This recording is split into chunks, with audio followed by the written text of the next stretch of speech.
प्रिय दर्शक बंधुओं, सावधान हो जाइए। समय का चक्र एक बार फिर एक ऐसे बिंदु पर आ रुका है जहां एक सेकंड की देरी भी आपको जन्मों के पछतावे में धकेल सकती है। आज हम किसी साधारण तिथि की बात नहीं कर रहे। हम बात कर रहे हैं आने वाली 18 दिसंबर की। एक ऐसी तारीख जो वर्ष 2025 के अंतिम दिनों में एक ऐसा द्वार खोलने जा रही है जिसके उस पार या तो परम सौभाग्य है या घोर दरिद्रता। क्यों?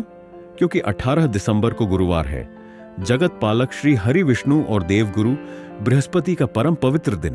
किंतु ठहरिए, इसी दिन सूर्य ढलते ही अंधकार के गर्भ से उदय होगा मासिक शिवरात्रि का, गुरु का ज्ञान और शिव का संहार, विष्णु की लक्ष्मी और महादेव की मुक्ति। जब यह दोनों शक्तियां एक ही दिन एक ही तिथि पर टकराती हैं तो ब्रह्मांड में एक ऐसा ऊर्जा विस्फोट होता है जो रंग को राजा बनाने की क्षमता रखता है। हमारे शास्त्रों, विशेषकर स्कंद पुराण में स्पष्ट चेतावनी दी गई है। जो मनुष्य गुरुवार और शिवरात्रि के संयोग को अनदेखा करता है, उसके सर से गुरु की छाया और शिव की माया दोनों उठ जाती हैं। आज की यह वीडियो कोई साधारण जानकारी नहीं है, यह एक दैवीय चेतावनी है, क्योंकि आज हम आपको एक ऐसी प्राचीन कथा सुनाने जा रहे हैं जो यह सिद्ध कर देगी कि 18 दिसंबर को जो व्यक्ति चूक गया उसे फिर कोई नहीं बचा सकता। यह कथा है एक ऐसे अभिमानी की जिसका सब कुछ छिन गया था और कैसे इसी एक तिथि ने उसे वापस जीवन दान दिया।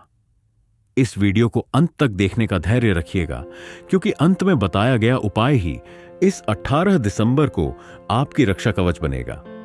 बात बहुत पुरानी नहीं है, कलयुग के ही आरंभिक चरण की है। अवंती नगर में एक महाधनी व्यापारी रहता था, नाम था धर्मपाल। धर्मपाल के पास धन था, वैभव था, 7 पीढ़ियों तक बैठकर खाने लायक संपत्ति थी, परंतु उसके पास विवेक नहीं था।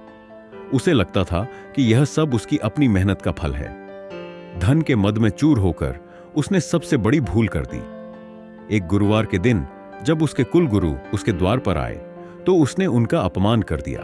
उसने कहा, अरे महाराज, आप तो बस भिक्षा मांगना जानते हैं, धन कमाना तो हम जैसे पुरुषार्थियों का काम है। गुरु का अपमान, वह भी गुरुवार के दिन। गुरु कुछ नहीं बोले, बस शांत भाव से उल्टे पांव लौट गए। लेकिन उसी क्षण धर्मपाल के भाग्य से देवगुरु बृहस्पति की कृपा दृष्टि हट गई, और जहां गुरु नहीं होते वहां गोविंद विष्णु भी नहीं रुकते। अगले ही दिन से धर्मपाल के जीवन में वज्रपात शुरू हो गया। उसके गोदामों में आग लग गई, समुद्र में उसके जहाज डूब गए। राजा ने उस पर राजद्रोह का झूठा आरोप लगा दिया। देखते ही देखते वह अरबपति सेठ दाने दाने को मोहताज हो गया। उसके शरीर पर कोढ़ फूट निकला। जो लोग उसके तलवे चाटते थे आज उसे देखकर रास्ता बदल लेते थे। धर्मपाल अब नगर के बाहर श्मशान के पास एक टूटी झोपड़ी में पड़ा अपनी मृत्यु की प्रतीक्षा कर रहा था। उसका अहंकार धूल में मिल चुका था। वह रोता था, गिड़गिड़ाता था, हे ईश्वर, मुझसे क्या भूल हुई? तभी एक दिन संयोगवश एक सिद्ध अघोरी साधु उधर से गुजरे। उनकी आंखों में शिव का तेज था और वाणी में गुरु की गंभीरता। धर्मपाल उनके चरणों में गिर पड़ा और अपनी व्यथा सुनाई। साधु ने अपनी दिव्य दृष्टि से उसका भूत भविष्य देख लिया। वे गंभीर स्वर में बोले, मूर्ख, तूने गुरुवार के दिन गुरु का अपमान किया है। तेरा गुरु ग्रह नीच का हो चुका है। जब तक गुरु रुष्ट हैं, भगवान विष्णु तुझे कभी लक्ष्मी नहीं देंगे, और जब तक लक्ष्मी नहीं होगी तेरा यह कोढ़ और दरिद्रता नहीं जाएगी। धर्मपाल रोते हुए बोला, तो क्या अब कोई उपाय नहीं है महाराज? क्या मैं ऐसे ही तड़प कर मर जाऊंगा?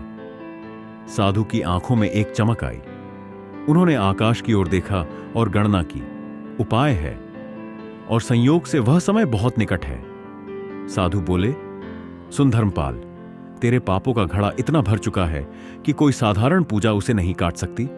तुझे एक ऐसे महाअस्त्र की आवश्यकता है जो एक ही वार में तेरे प्रारब्ध को बदल दे, और वह महाअस्त्र है आने वाली 18 दिसंबर। धर्मपाल ने पूछा, उस दिन ऐसा क्या है प्रभु? साधु ने रहस्य खोला, उस दिन गुरुवार है जिससे तू अपने गुरु दोष को शांत कर सकता है। किंतु सबसे बड़ी बात, उसी रात मासिक शिवरात्रि है। याद रख धर्मपाल, गुरुवार को किया गया पुण्य भगवान विष्णु स्वीकार करते हैं और जीवन में स्टेबिलिटी लाते हैं।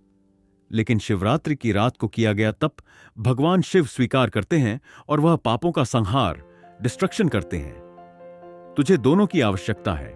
तुझे अपने पापों का नाश भी चाहिए और नए धन का आगमन भी। यह 18 दिसंबर साल का वह आखिरी मौका है जब हरि और हर दोनों एक साथ तेरे द्वार पर खड़े होंगे।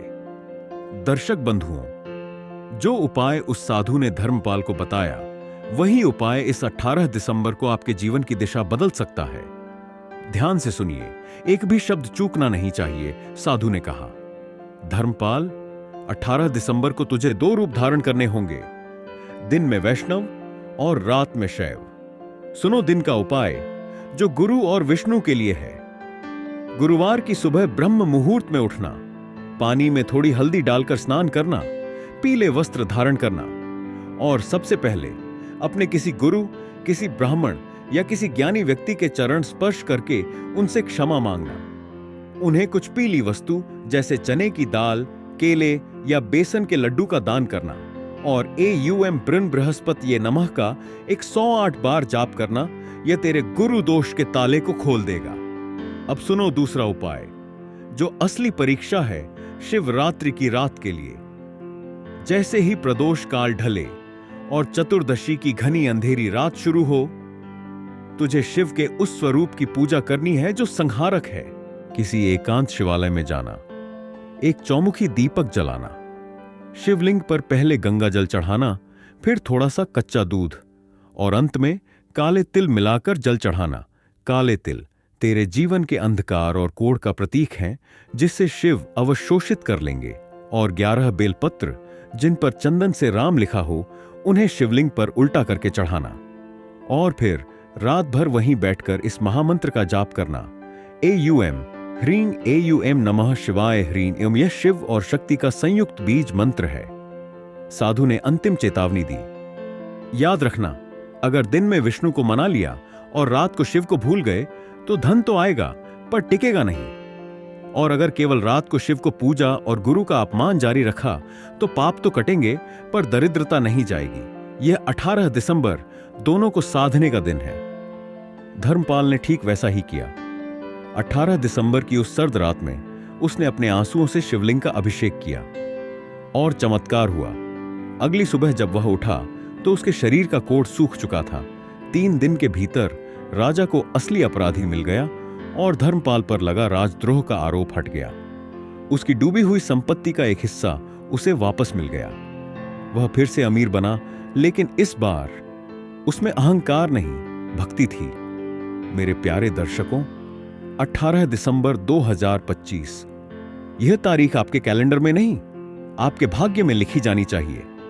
यह साल का अंतिम बड़ा मौका है अपने गुरुदोष, पितृदोष और दरिद्रता को एक साथ मिटाने का।